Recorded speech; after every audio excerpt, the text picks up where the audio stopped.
for the songs This I Believe and Skies, if you listen to the recording, it's quite hard to pick out the harmony that's being sung.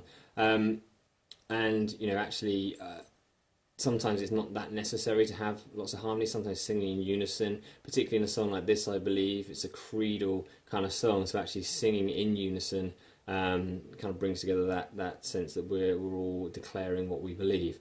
But one thing that you might hear is that there's some male backing vocalists, and they're singing up an octave in the chorus at the same pitch as the female vocalist.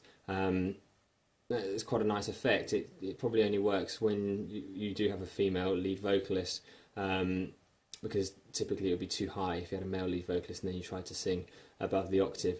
But for those of you who have that kind of higher vocal range during the chorus, you might like to sing out that octave higher. So it would sound something like this.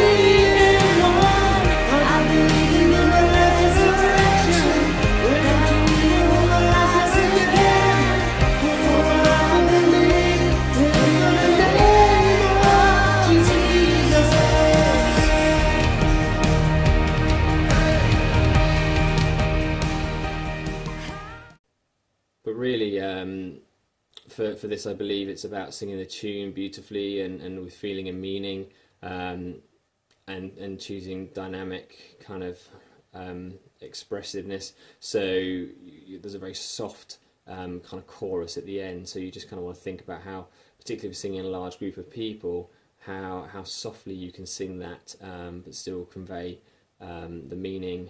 And then even in the louder bits to retain some control over your voice too.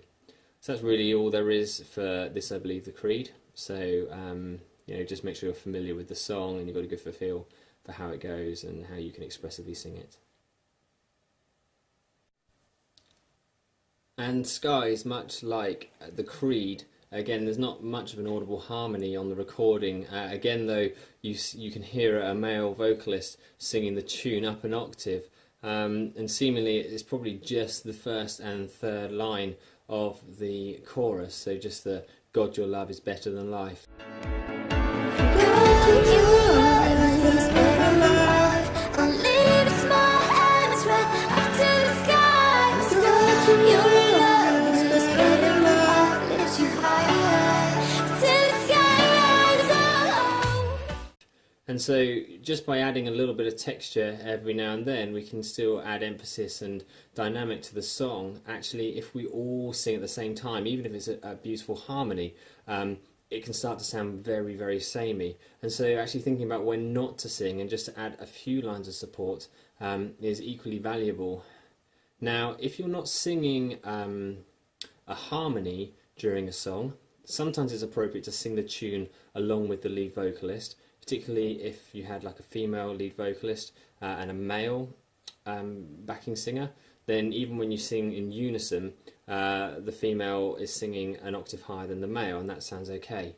If you've just got a couple of female singers or a couple of male singers and you sing in unison, what you tend to find is, even with the best singers, that you're slightly off pitch. You might have different pace vibratos in your voice, and actually it can sound quite out of tune, even though essentially you're both singing in tune, but when you sing together it just doesn't quite sound right. So in those contexts, if you've got a male and a male singer, for instance, if this singer's singing the tune and you're not singing backing vocals at that point, then the best thing to do is to take a step back away from your microphone and then to sing and to worship. You don't want to stand there kind of hands by your side, mouth closed, in a worship leading context. In a kind of a choral setting, a choral performance maybe, and probably I guess in choral worship, maybe that would be appropriate. But actually one of the roles of the of the band at the front, or the role of the band at the front, is to be an example in worship. And so even if we're not singing to be heard through the microphone, we can take a step back from the microphone and we can sing and praise and worship and be an example. And certainly we want to do that over and above kind of fiddling in our pockets and twitching around. So even if you're not singing into your microphone, which there are definitely times when that's appropriate, you can take a step back and still sing and worship, and then just take a step forward when it's time for you to sing your harmony, to sing that octave higher, like we're going to do on this song if you're a male and you can sing up that high. One thing to say to any sound people watching, or anyone who is working with sound people, is that, to be clear, that people might step away from their microphone and still be singing, but they don't intend to be heard, so we don't need to start adjusting their levels because we can't hear them properly.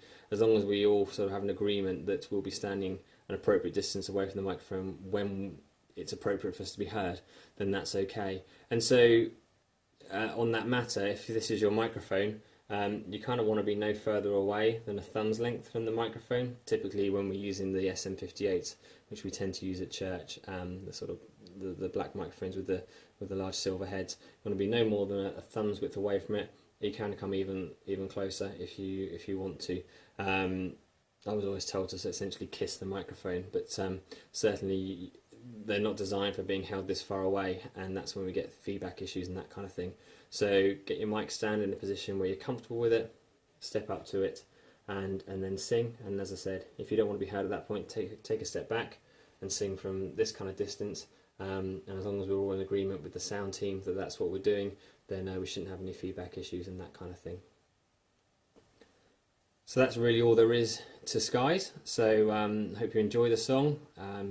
You sing it with passion, get familiar with it, and yes, if you've got that kind of ability to sing that higher range, then have a go at singing the octave over the tune during the chorus.